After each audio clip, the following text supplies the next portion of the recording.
les jeunes souffrent. Ils ne savent plus quoi faire pour leur avenir. Dépassés qu'ils sont devenus, soliloques à l'arrêt comme de fous. Aujourd'hui, 90% de jeunes vivent du pari foot. Winner, jeu de 6 et carte en bongo. Mais malheureusement, c'est pas tous les jours qu'ils gagnent. Et cette jeunesse s'est fait même un slogan, Monsieur le Président. Bokanganabino Jamal, un mondial à Paris foot, Nde Tokobomana. Monsieur le Président, où est la responsabilité de l'État, monsieur? 90% des jeunes Congolais jouent et rêvent de gagner le DV Loterie. Les perdants ne désespèrent pas et continuent à jouer dans l'espoir de gagner un jour le visa du paradis qui est les États-Unis. Et les gagnants ont tous une seule prière. Merci mon Dieu de nous avoir fait sortir de l'enfer du Congo.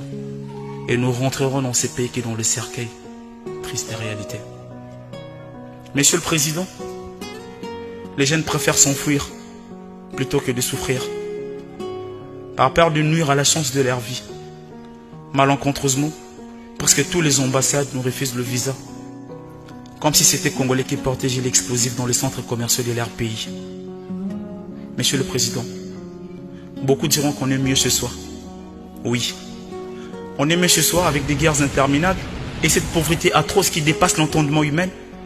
On est mieux ce soir dans ces pays où les populations attendent la pluie pour puiser de l'eau, soit acheter de l'eau de forage pendant que la régie des eaux existe. On est mieux ce soir dans ces pays où la régie des eaux a démissionné complètement de son vrai sens des responsabilités. 1 mois, 2 mois sans eau, ou même pas une goutte toujours. Mais ces dernières, tout ce qu'elle sait faire, c'est de nous déposer des factures fantaisistes pendant qu'elle est incapable de nous fournir de l'eau.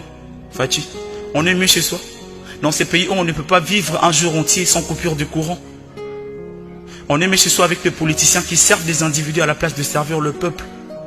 Monsieur le Président, la Bible dit, contentez-vous de ce que vous avez. Oui, mais qu'est-ce qu'il a ton peuple? Le peu que peut avoir ton peuple, c'est vivre avec moins de 1 $, soit au seuil de la pauvreté. C'est ça être mieux chez soi. Dans ces pays où il n'y a pas d'opportunité pour les jeunes, et nos diplômes ne servent à rien d'autre qu'à faire plaisir à la famille et prouver les gens du quartier qu'on est passé sur les bancs de l'université. On est mieux chez soi. Dans ces pays où tu vas pour chercher du travail, on te pose la question de savoir si tu venais de la part de qui. Monsieur le Président, on est mieux chez soi dans ces pays où le médecin vous dit Mbongo Liboso, traitement Nassine. Les dollars ne fait que prendre son envol. 60 ans après l'indépendance, nous vivons sans carte d'identité et toujours avec la politique de la main tendue. 60 ans après l'indépendance, nous importons le gui. La population se défalit pas. Namaeti. 60 ans après l'indépendance, manger à sa faim est un luxe.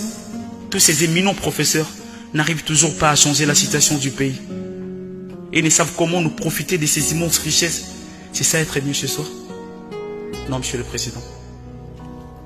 Voilà pourquoi les jeunes risquent leur vie en faisant la Méditerranée, avec un seul rêve dans la tête, l'Europe ou la mort. Monsieur le Président, saviez-vous ce qu'on appelle le dinghy?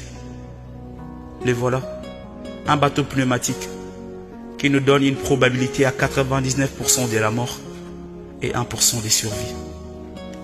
C'est avec ça que les jeunes Congolais traversent la Méditerranée. Si certains échappent à la mort en prenant ces risques, mais pour nombre la Méditerranée reste leur tombe, Monsieur le Président.